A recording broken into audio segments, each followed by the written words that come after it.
بسم اللہ الرحمن الرحیم۔ السلام علیکم۔ ماہم کہانی میں خوش آمدید۔ مزید اچھی اور دلچسپ کہانیوں کے لیے ماہم کہانی کو سبسکرائب کیجیے اور ماہم کہانی کی ویڈیوز کو زیادہ لائک اور شیئر کیجیے۔ چلتے ہیں کہانی کی طرف۔ اس نے خود کو شاذم کے وجود میں گم کر لیا۔ اس نے لوگوں کے طعنوں اور طنز بھری گفتگو سے بچنے کی خاطر ہر کسی سے ملنا چھوڑ دیا۔ اس نے محفلوں میں بیٹھنا ترک کر دیا۔ اسے ہجوم سے نفرت سی ہو گئی تھی۔ اسے زندگی سے بھی نفرت ہو گئی تھی اور اسے عورت سے بھی نفرت ہو گئی تھی۔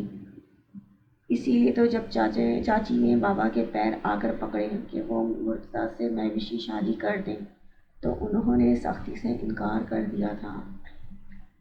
وہ اپنے بیٹے کے مزاج کے ہر رنگ سے واقف تھے۔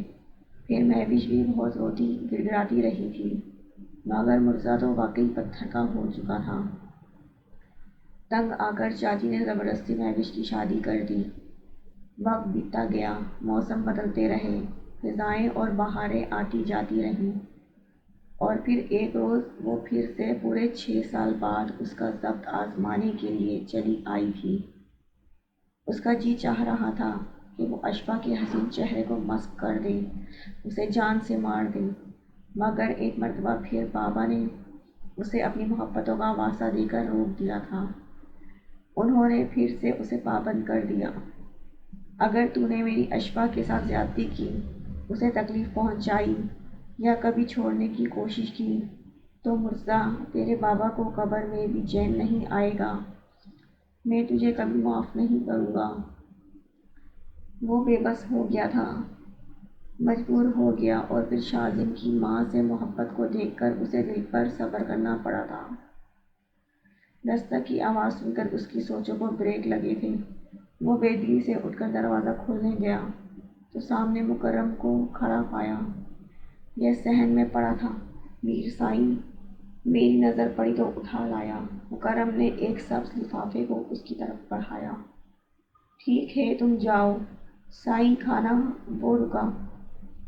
مرتضیٰ نے منع کر دیا تو وہ اسی مؤدب انداز میں پلٹ گیا۔ کیا ہے اس میں؟ مرتضیٰ نے بے دلی سے لفافہ چاک کیا تو بیچ میں سے 3-4 کاغذ نکلے۔ اس نے خطنما ان کاغذ پر نگاہیں جما دیں۔ تمہیں کیا کہہ کر بلاؤں؟ کوئی رشتہ تو میں نے خود نہیں چھوڑا۔ چلو اس بحث کو رہنے دیتے ہیں۔ مرتضیٰ، جب یہ خط تمہیں ملے گا میں اور امی یہاں سے جا چکی ہوں گی۔ آج رات ہم نے اسلام آباد جانا ہے اور پھر وہیں سے نکی کے پاس۔ بہت حسرت محسوس ہوتا ہے مجھے تم دونوں کو دیکھ کر۔ کیا کروں؟ یہ میری فطرت ہے، عادت ہے، یا جو بھی سمجھ لو۔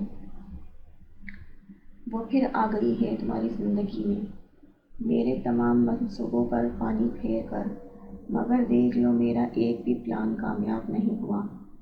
میں نے جو چاہا اور جیسے چاہا سب میری توقع کے خلاف ہوا۔ میں تو اسے خوب بھڑکا کر، تم سے متنفر کر کے جھوٹی سچی داستانیں سنا کر بھیجا تھا، مگر وہ پھر بھی آ گئی۔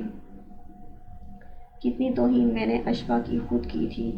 اسے یہ تک کہا کہ تم انچاہی ہو، زبردستی مرتضیٰ کی زندگی میں شامل کی گئی۔ تمہاری ماں نے مرتضیٰ کے پیر پکڑ کر اسے منایا کہ اس کی بگڑی بیٹی سے شادی کر لو۔ کتنا زہر بھرا تھا میں نے اس کے دل میں اور ذہن میں۔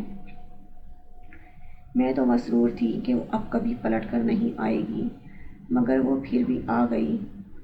تم دونوں میری آنکھوں کے سامنے رہو، یہ میں برداشت نہیں کر سکتی۔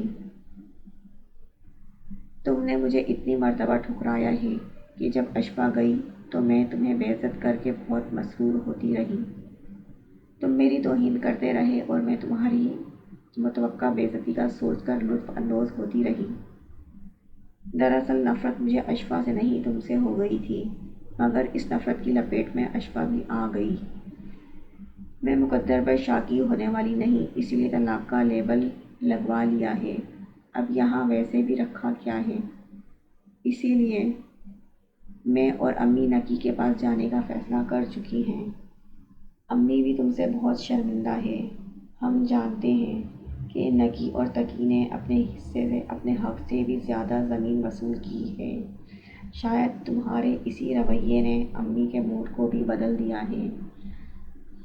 اب کیا لکھوں، کچھ بچا ہی نہیں لکھنے کو، بس اتنی التجا ہے کہ تم مجھے معاف کر دو۔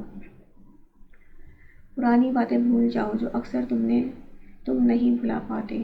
مرزا نے غم و غصے کی ایک تیز لہر من میں اٹھتی محسوس کی۔ جن 2% کے لوگوں کی اس کے نزدیک کوئی حیثیت و اہمیت نہیں تھی، اشفا انہی لوگوں کے جال میں پھنس گئی، اور یہ مہوش کی باتوں میں آئی کیوں؟ براہ راست مجھ سے اس نے کیوں نہ پوچھا؟ نہ جانے کون کون سی غلط فہمیاں اس نے دل میں پال رکھی ہیں۔ مرزا کا رواں رواں سلگ رہا تھا۔ ساری رات وہ جاگتا رہا اور غصے کو ضبط کرنے کی کوشش کرتا رہا۔ اسی صبح فجر کے وقت ثانیہ کی چہکتی آواز سنائی دی تھی، لالا بیٹی ہوئی ہے، اور وہ بھی اتنی پیاری کہ میں بتا نہیں سکتی۔ مرتضیٰ نے بغیر کچھ کہے فون رکھ دیا اور اگلا پورا ہفتہ وہ گاؤں ہی میں رہا۔ ادھر اشفا غم سے نڈھال مسلسل رو رہی تھی۔ اسے خود پر بہت غصہ آ رہا تھا اور اپنی 10 دن کی بیٹی پر بھی۔ اتنی اہمیت ہے تمہاری باپ نے دیکھنا بھی گوارا نہیں کیا۔ اسے رہ رہ کر وہ وقت یاد آ رہا تھا جب وہ شازن کو گود میں اٹھائے اسپتال سے آئی تھی اور مرزا اور عاشر نے پورے صحن میں بھنگڑا ڈالا تھا، مٹھائیاں تقسیم کی تھی۔ مرزا کتنی محبت باش نگاہوں سے اسے دیکھتا رہا تھا اور شازن کو پیار کرتا رہا، اور اب اس نے آنا بھی گوارا نہیں کیا تھا۔ ثانیہ اسے سمجھا سمجھا کر تھک چکی تھی۔ کوئی ضروری کام ہوگا اسی لیے نہیں آ سکے۔ کام ہم لوگوں سے زیادہ اہم ہے۔ وہ غصے سے پھنکاری۔ ثانیہ کو اس لمحے بہت پہلے والی روتی دھوتی جھگڑا کرتی اشفا کی جھلک دکھائی دی تھی۔